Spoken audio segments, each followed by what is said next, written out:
Taste లో good, సిటీలో street food, నగర వాసులను ఉవ్విళ్లూరిస్తున్న వీధి తినుబండారాలు. పూర్తి వివరాలకు చదవండి రేపటి సాక్షి దినపత్రిక.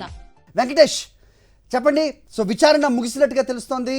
ఏం నిర్ణయించారు, ఏం జరిగింది విచారణలో, అప్డేట్ చెప్పండి.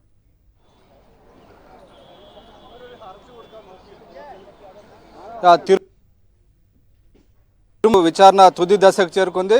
ప్రస్తుతం న్యాయమూర్తి దీనికి సంబంధించినటువంటి ఆదేశాలను వెలువరిస్తున్నారు. ప్రధానంగా ఇప్పటి వరకు మనం మాట్లాడుకునేటువంటి అంశాలు ఏవైతే ఉన్నాయో, ముఖ్యమంత్రి చంద్రబాబు నాయుడు వ్యవహార శైలి, మీడియాకు వెళ్ళి ఒక సున్నితమైనటువంటి అంశం పైన భక్తుల మనోభావాలను, కోట్లాది మంది మనోభావాలను గాయపరిచినటువంటి అంశాన్ని కూడా ఈరోజు సుప్రీంకోర్టు తన ఆర్డర్లో పేర్కొన్నటువంటి పరిస్థితి. అలాగే ఈ మొత్తం వ్యవహారంలో ఏదైతే క్రూషియల్గా ఉందో, వాడని నెయ్యిని వాడినట్టుగా చంద్రబాబు నాయుడు చిత్రీకరించారు. దానికి సంబంధించినటువంటి అంశాన్ని కూడా క్లియర్గా ఆర్డర్లో ఈరోజు సుప్రీంకోర్టు పెట్టింది. ఆ 4 ట్యాంకర్ల నెయ్యిని వాడలేదని స్వయంగా ఈవో ఇచ్చినటువంటి స్టేట్మెంట్ను కూడా ఈరోజు సుప్రీంకోర్టు చెప్పినటువంటి పరిస్థితి. సో ఆ నేపథ్యంలో ఈ అంశాలన్నీ కూడా ప్రస్తుతానికి సుప్రీంకోర్టు వెలువరిస్తున్నటువంటి జడ్జిమెంట్లో ఈ వ్యవహారాలన్నీ కూడా అందులో Venkatesh you're in live.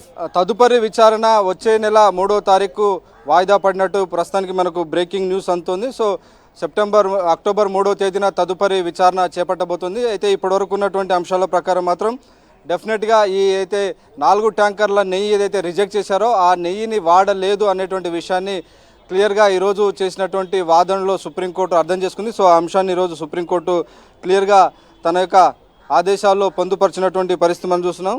So అలాగే ఇటు చంద్రబాబు నాయుడు ఏదైతే మొదటి నుంచి ఈ మొత్తం వ్యవహారానికి సంబంధించి డెఫినెట్గా ఇందులో ఏదైతే జూలైలో వచ్చినటువంటి రిపోర్ట్ వస్తే దాన్ని సెప్టెంబర్లో ఆ రిపోర్టుకు సంబంధించినటువంటి వ్యవహారాన్ని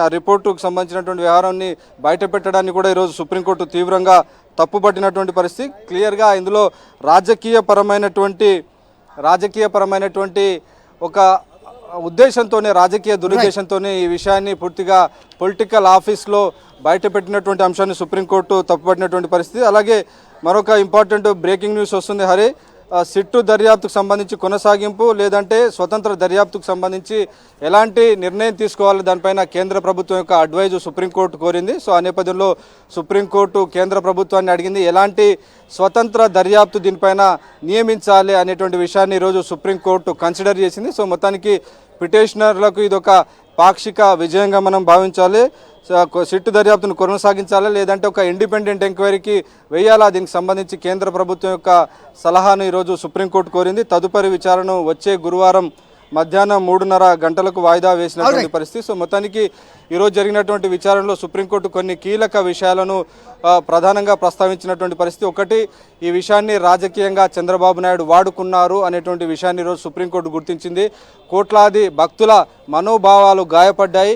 ఇంతటి సున్నితమైనటువంటి అంశంపైన చంద్రబాబు నాయుడు నేరుగా మీడియాకు వెళ్ళి వాటిని మాట్లాడడం పైన ఈరోజు సుప్రీంకోర్టు తప్పుపట్టింది. అదే అంశాన్ని ఈరోజు సుప్రీంకోర్టు తన జడ్జిమెంట్లో కూడా వెలువరించింది. అలాగే రెండవ ప్రధాన అంశం ఏదైతే 4 ట్యాంకర్ల నెయ్యి వాడారని చంద్రబాబు నాయుడు చెప్తున్నారో ఆ ట్యాంకర్లను యూజ్ చేయలేదు అని ఇదివరకే ఈవో ఏదైతే చెప్పారో ఆ అంశాన్ని కూడా ఈరోజు సుప్రీంకోర్టు కన్సిడర్ చేసింది. దాన్ని కూడా ఈరోజు తన తీర్పులో స్పష్టం చేసింది. So never used that 4 tankers అనేది క్లియర్గా చెప్పింది. సో ఈ నేపథ్యంలో ఈ అంశాలన్నీ కూడా ప్రైమరీగా ఏవైతే ప్రాథమికంగా బయటపడ్డాయో ఆ అంశాలన్నీ కూడా సుప్రీంకోర్టు తన తీర్పులో వెలువరిస్తూ ఇక దీనికి సంబంధించినటువంటి ఒక స్వతంత్ర దర్యాప్తు దిశగా సుప్రీంకోర్టు మొగ్గు చూపింది. ఆ మేరకు దీనికి సంబంధించి తదుపరి అడ్వైజ్ చేయాలని సుప్రీంకోర్టు కేంద్ర ప్రభుత్వాన్ని కోరింది. ఆ మేరకు తుషార్ మెహతా, ఎవరైతే సొలిసిటర్ జనరల్ తుషార్ మెహతా ఉన్నారో వారిని సుప్రీంకోర్టు ఆదేశాలు ఇచ్చినటువంటి నేపథ్యంలో ఈరోజు క్లియర్గా రాష్ట్ర ప్రభుత్వ వ్యవహార శైలి, చంద్రబాబు నాయుడు వైఖరిని సుప్రీంకోర్టు క్లియర్గా ఎక్స్పోజ్ చేసింది.